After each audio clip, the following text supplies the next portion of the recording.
Earl the Truth Spence Jr. is back in the ring. Hi, welcome to the channel. I'm Jay, and this is our 2 cents, where we talk everything boxing, and everybody's entitled to their own opinion. If you're new here, be sure to punch that like and subscribe button, and let me know and drop it below your 2 cents as I go throughout the video. Be sure to help support the channel by hitting a $ 2 cents boxing for the Cash App, or hitting a heart with the $ leaving a special thanks below. Let me know you enjoy the content. Let's get into this. Earl the Truth Spence Jr. is now back in the boxing world. He is coming off of a 3-year layoff after his devastating loss to Terence Crawford back in July of 2023. So this is his press conference. Him and Tim Zoo sat down and did the press conference. And Errol Spence addressed and talked about a lot of things that a lot of the reporters asked him, and we're gonna react to it as we go throughout this video.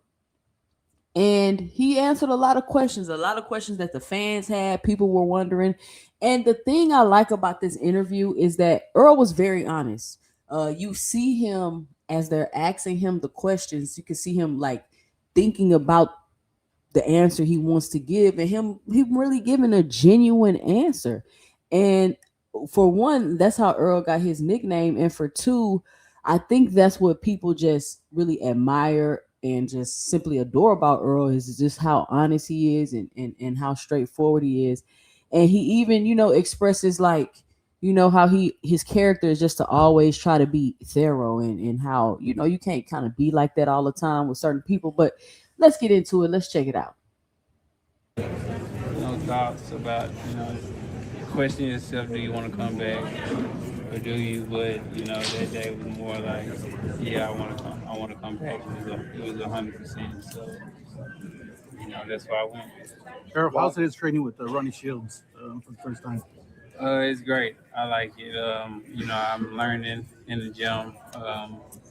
It's 24/7. Like I'm just learning something. I feel like my brain is working too. Not only just going through the motions, it's just working on stuff that I've been working on for 10 years, 15 years. It's learning new stuff, and I feel like a kid again in school, just learning new tricks to the trade. Has there been any difficulty? So it is.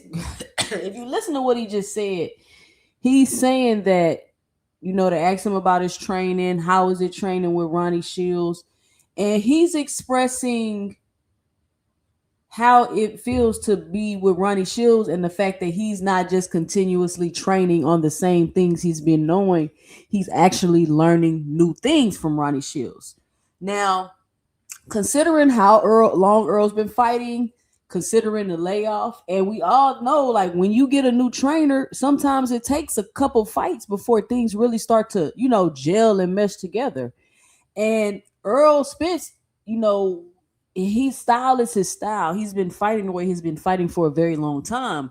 So will him learning new things be of benefit to him, or could that possibly be of his detriment if he's trying to go into the ring and do new things that he's learned how to do after a 3-year layoff? But what I can say is Earl is a veteran in the game, so I don't really see him going into the ring trying to do things fighting outside of his ability, so to speak. But let's listen. Will be adapting your style working with Ronnie Shields and the new trainer? Nah. I mean, yeah, it's gonna be a little difficulty getting the rhythm down, but from both of us. But once you get the rhythm down and stuff, then everything's good from that point.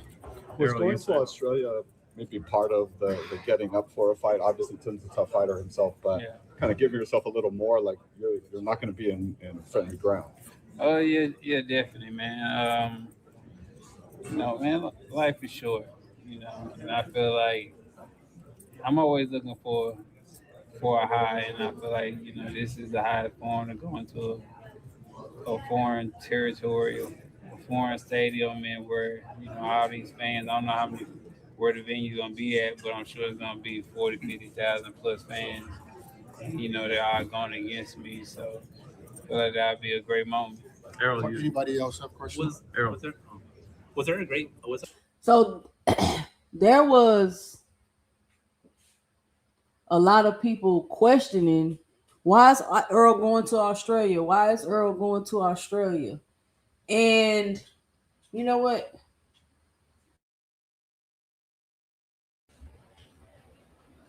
Now, a lot of people were wondering, why is Earl going to Australia to fight? And I was one of them. I'm like, why is Earl going to Australia to fight? We was expecting you to come back to Cowboy Stadium. We was finna get in the cars, drive to Dallas, pack it out.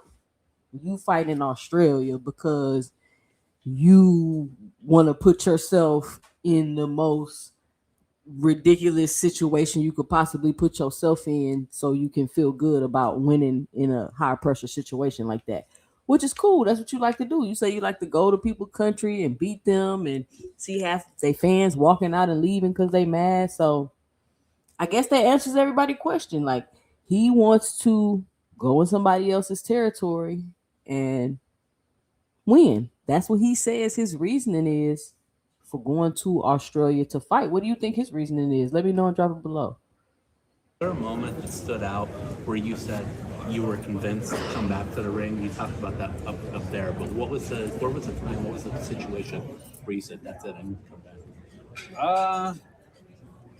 It was more just about just waking up and just just deciding one day going to the boxing gym, and I was like, man, I'm gonna come back. And and it just happened from there. That was the beginning of it, but it was just more just thinking about it, and then I was for sure ready to come back. It was not where I was like, I'm gonna come back, and then an hour passed and I'm like, I'm not coming back. Nah, I'm cool. It wasn't that. It was more, I was sure I was coming back. Losing two. So the question was, how did you know for sure you wanted to come back? And he was like, I just woke up one day and I had the thought like I want to come back, and it was just a constant thought that I had. It wasn't like I want to come back, then it'll fade away, and I'm like, nah, I don't. It was like constantly I was thinking about coming back.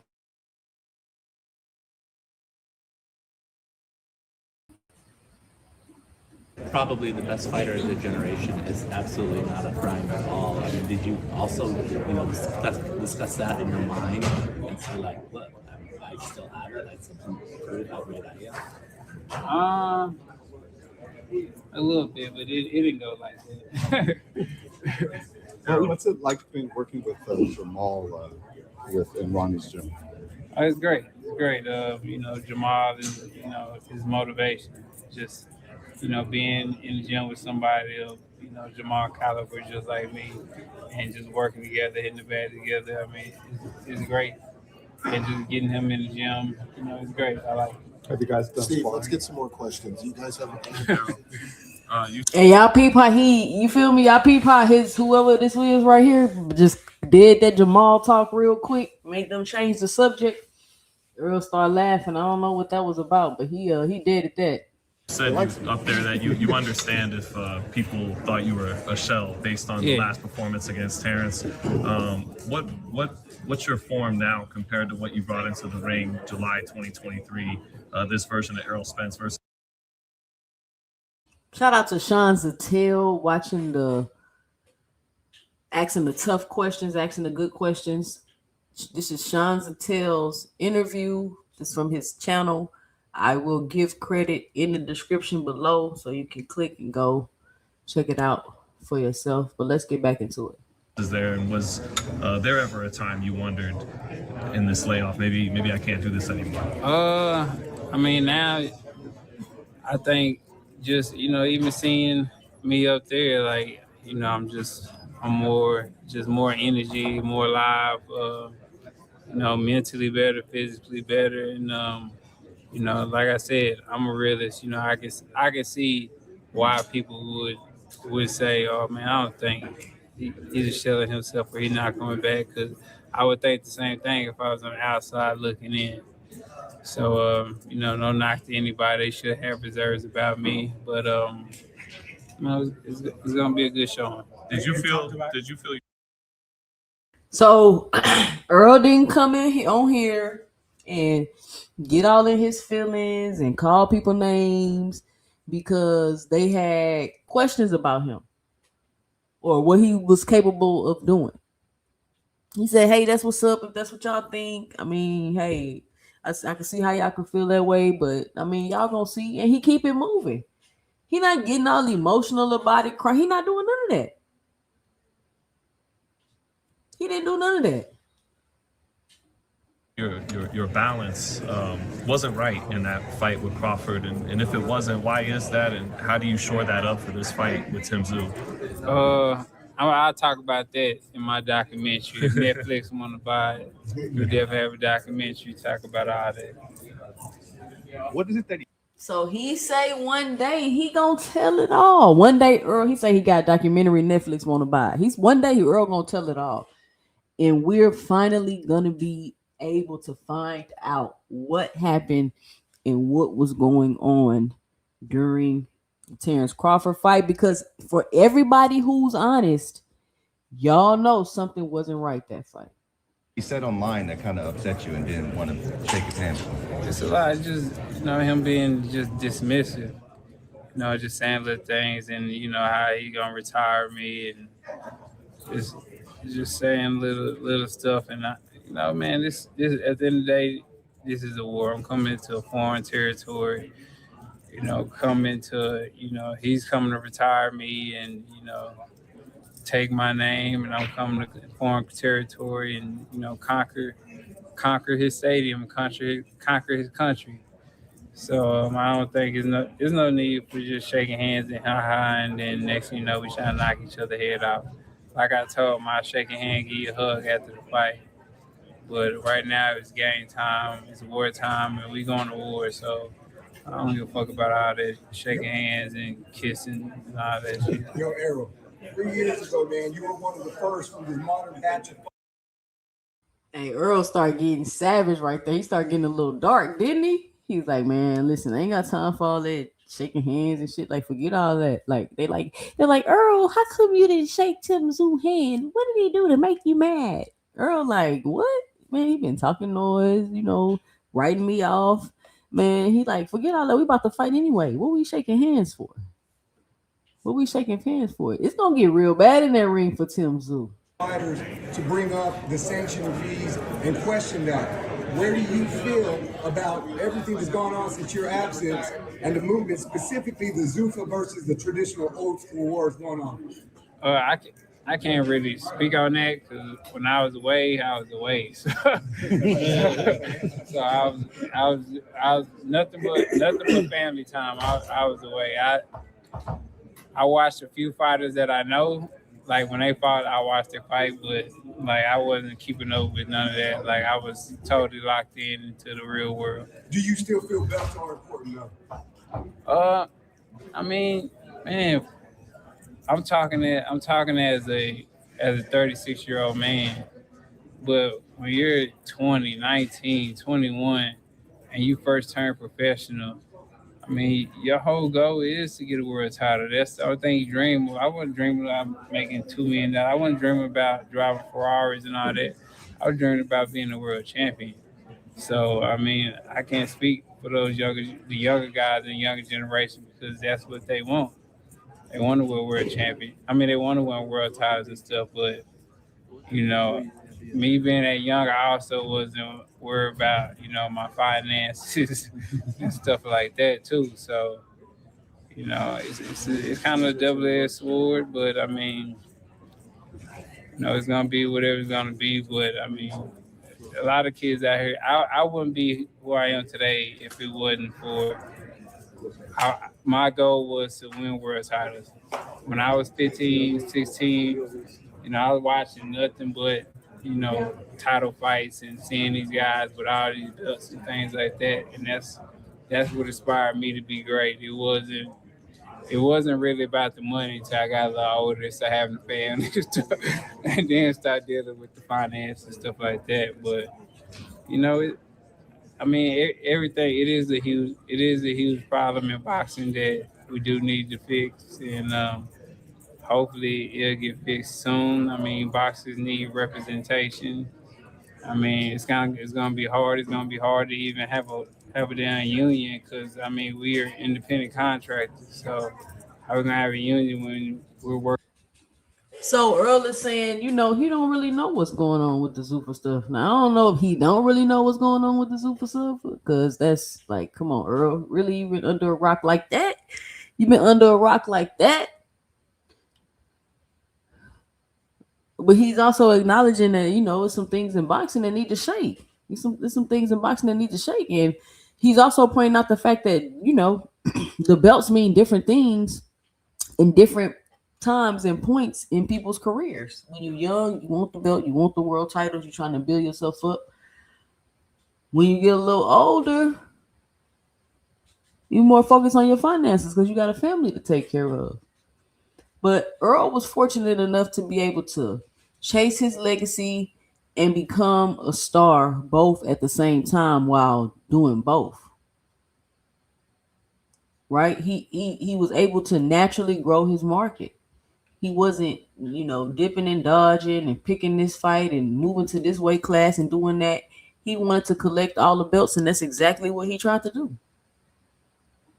Working with so many other this promoter not working with that promoter and all this, it's different entities. So I mean, how are you gonna have a union? So I mean, it's gonna be a huge leap for. It's gonna be a lot for us to get through certain obstacles. Errol, before you left, you were on the pace also to fight Canelo Alvarez. If that fight comes up next, would you be willing to move up to 168 to fight Canelo Alvarez? I mean, we'll see. We'll see. Which of the current champions would you like to fight?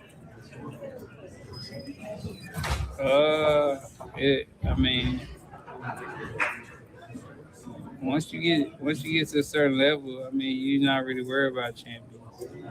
I mean, like I said, yeah, I wanted belts when I was younger and things like that. And I still get one if the opportunity, come, but I just want great names. Good names, great names. That's more on my radar than, winning the world title. What are some of the So Earl the Truth Spence Jr. confirms it's no longer strap season.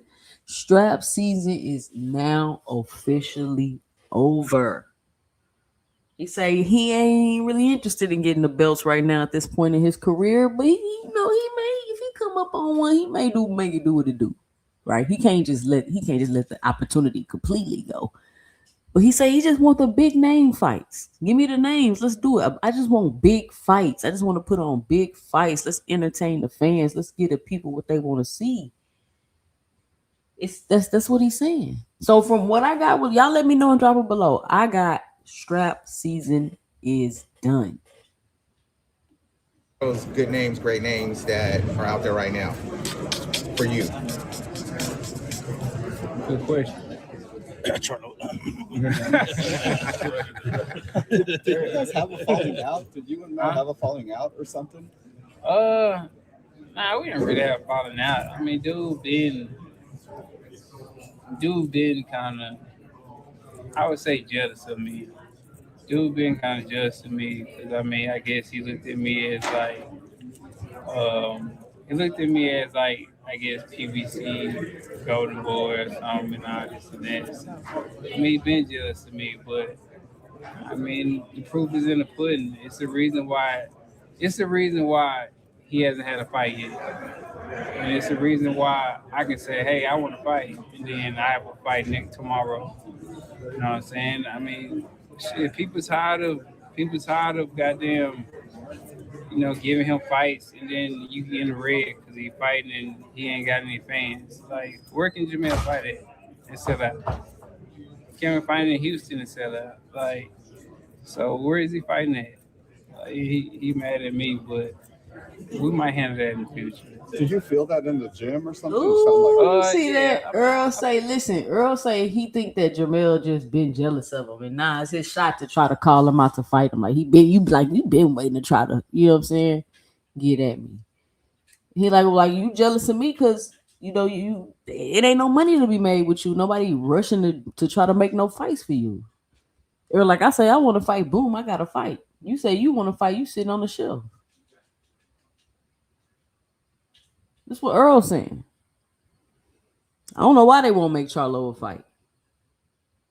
I don't know why they won't make Charlo a fight, but Earl say it's because he don't put no asses in seats.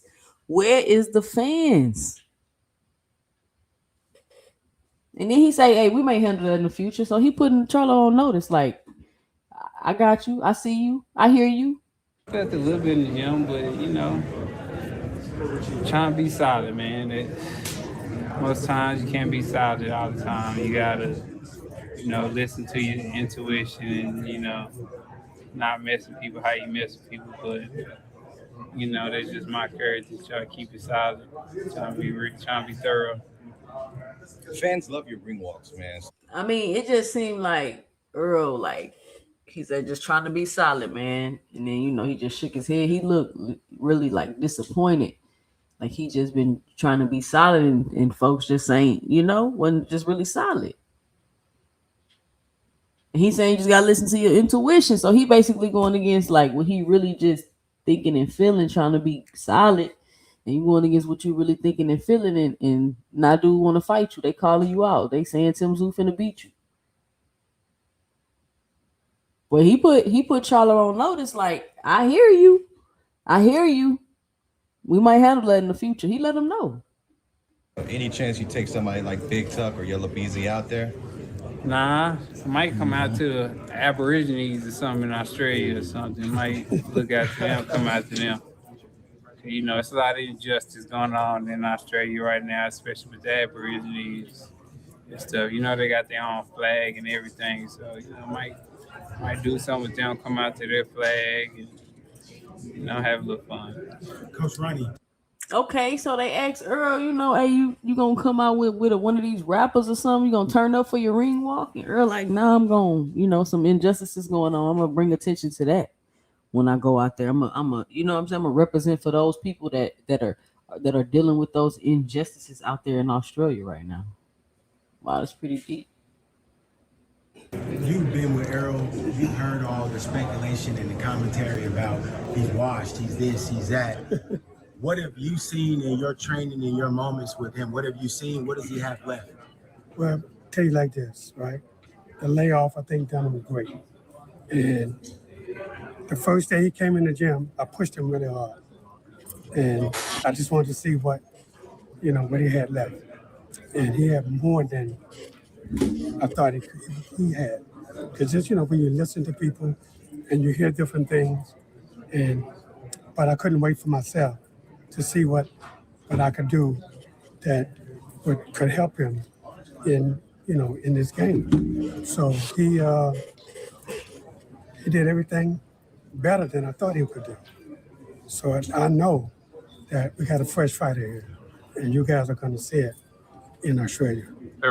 Okay, Ronnie Shields, the trainer, say, hey, listen, he came, I pushed him because I have been hearing some things, and he say Errol exceeded his expectations.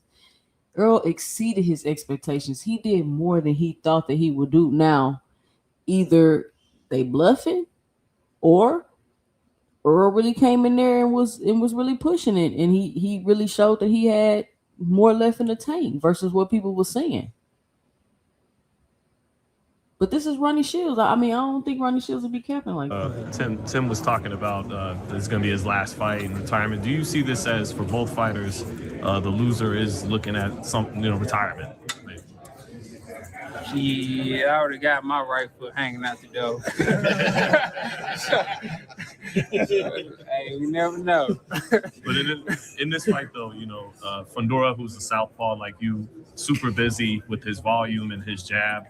And it gave him a lot of problems. Do you think you'll be able to exploit some of the same things with your style? I mean, it's really no knock to him on losing to Fundora, just because I mean Fundora would be a hard opponent for anybody. Dude, 6'8", and now he's using his distance, using his range, using his jab. So I don't knock him for that.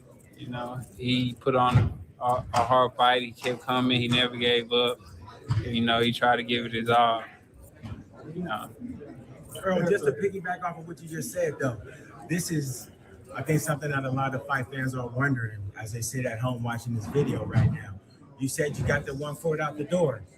A lot of people thought that you were doing good, and now you've been doing good. You've shown it. We don't think it. We've seen it. Yeah. You look like you're doing good. You look like you're doing great. Why jump back in the fire again? The fire never left. I've been in the fire just cause y'all haven't seen me, just active like that. I don't come out and talk a lot, but I've been in the fire. It's the same thing what he said about, I'm coming back in the fire, but the fire never left me. The fire was still being me after I retired. You don't lose that. So I just came back because I feel like, I've been in the gym and I feel like I got a lot left. And of course I'm not gonna leave it all in the ring. So that's why I say I got 1 foot in, 1 foot out, because when it's time to go, I know, and I'll be ready. Was a little few. And there you have it. I mean, he say the fire never left him. Like he just took the time off, spend some time with his family, see what his life would be like without boxing, heal up.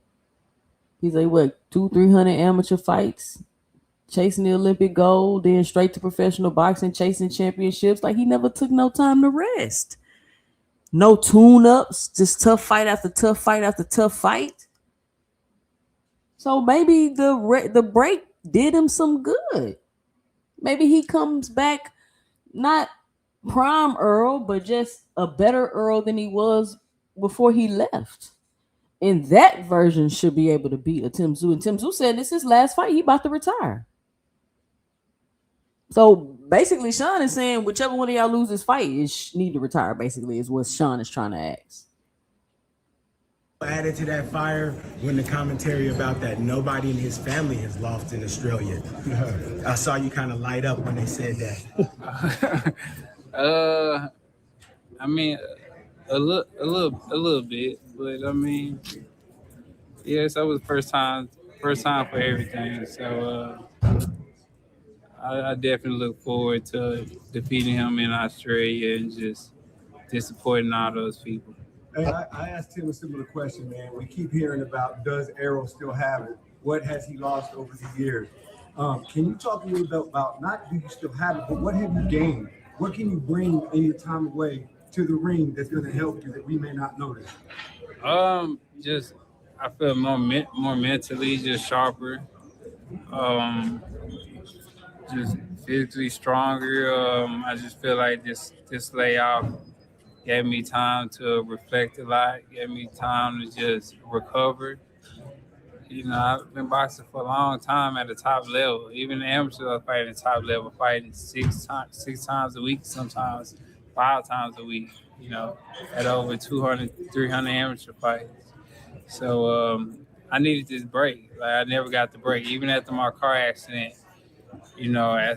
after a little while, I was trying to walk up the steps and, doing little things. I never took a break off. Even when my eye injury, they told me I can't work out. So I was walking like 8-10 miles a day in the sauna suit and stuff, just trying to keep my weight down.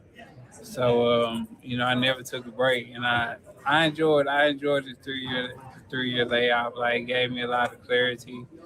And it let me know that I'm okay with or without boxing. I'll be okay. Because that's a scary moment when you used to be in the gym 24/7 all the time and, you're not in the gym. Because it was a time where when I ran and went to boxing gym, my day was over. Like, I wasn't worried about nothing else. And I really didn't have nothing else. Like, when I was done, when I wasn't going to the gym like that, like, I really didn't have any other I really didn't have any of the hobbies, anything I else was good at because I always focused on boxing. That was my only focus.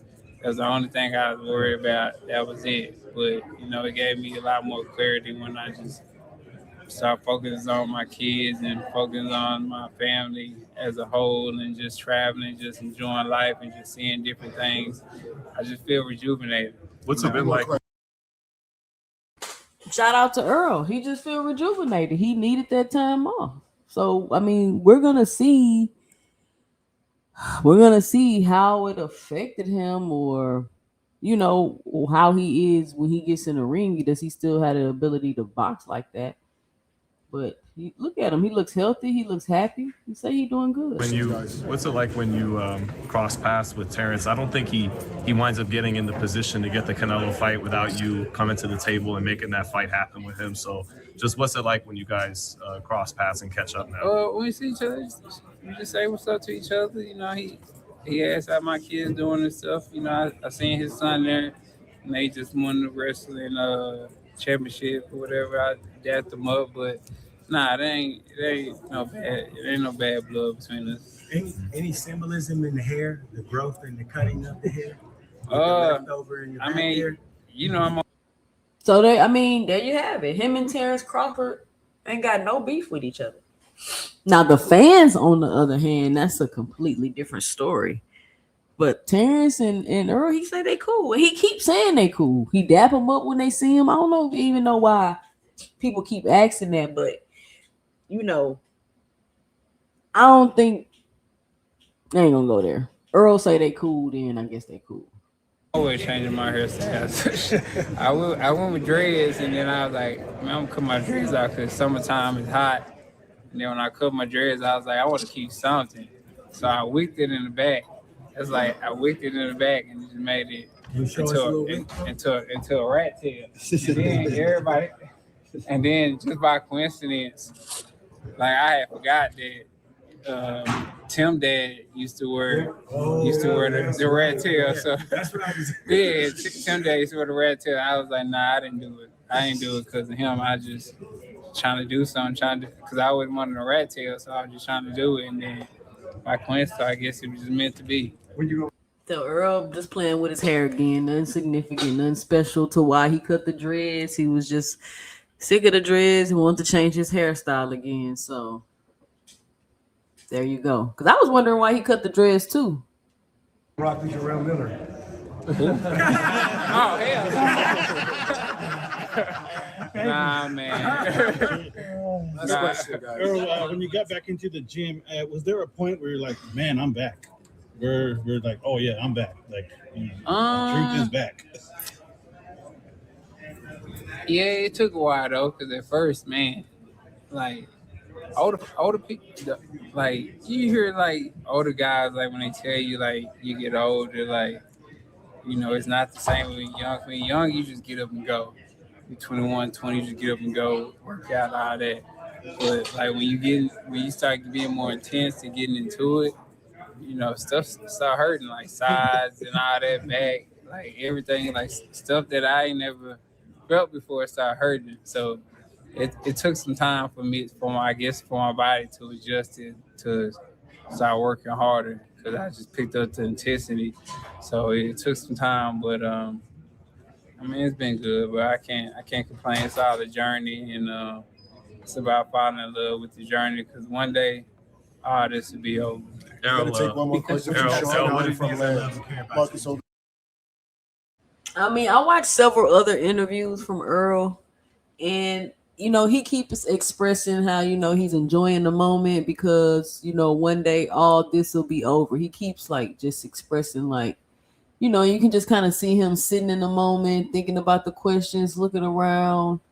He's come to the reality that I believe that this could be the last fight. This could be the last time he do this. This could be the end for him. What his whole life's work. It'll be finally over. He'll have to move on to the next chapter in his life. And for an athlete, that's like, even though Earl started when he was like 15, but still as an athlete, you dedicate so much time and so much of your life to just finally come to the realization, like, all right, this is it. Like, it's time to move on. It's a very tough process. Sean, go ahead. Errol, what do you say to fans, though, your fans, boxing people who are worried about your health heading into this? They would hear things like your speech from the Crawford fight on and everything, and there's genuine concern there about this man stepping through the most brutal sport, in the world. What do you say to that? I mean, I say I'm all right. I mean, how my speech now? I mean, my speech always been kind of slurred with these two right here, because they're not spaced out, so air can't even come through there. So when I say my S's, it's like it's because there's no air can come through here. You know what I'm saying? So that's just from the car accident, things like that. So I mean, I appreciate everybody though with their concerns and things like that. I had my concerns too, and they right to have those concerns, and I appreciate it. Thank you. Last question. Because of who you are and the openings at 154 and 160, have you already kind of like mapped out what you want to do, or is it strictly going to be like a one fight at a time decision making process? I mean, it's one fight at a time. One fight at a time. I'm not really mapping out anything. We're going with the flow and just enjoying the whole process of things. And just, like I said, all this will be gone one day, so you gotta live in the moment and enjoy the process. I'm just enjoying the process in the moment right now. How good does it feel to be back? It feels real good to be back. I mean, I don't really care to do these many interviews and things. But like I said, it's time to enjoy the process and things like that, because all this will be gone one day. So I'm gonna enjoy the process and embrace everything. And on that note, guys, thank you. I mean, I just feel like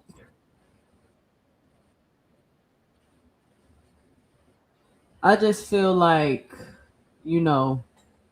know. I feel like this may be the last we see of Earl, maybe win or lose. He really keeps expressing how, one day you may look around and it may be over, and he's really embracing the moments, the questions, the interviews. He looks very comfortable. I love the interview with Earl. I love watching Earl interviews. He's thinking about what he's saying. They're asking a question. He's thinking about it. He's giving honest answers. He's being very open. He's very open when he talks in his interviews, and he's very relatable. So shout out to Errol Spence. I hope he answered a lot of people's question. Why is he fighting in Australia? How is his health? His trainer? How does he look? So I think a lot of fans' questions were answered with this Errol, the True Spence Jr. interview. But what do you all think? Did this answer some of your questions about Earl? Do you still have concerns about his health? Do you think that he is selling us wolf tickets? Let me know and drop it below your 2 cents. Follow me on X. I've been going and growing over there at 2 cents 20, the number 2 cents 20 on X. Follow me on IG at 2 cents boxing. Take a look at this next video. And I'm Jay. And stay tuned for the next video.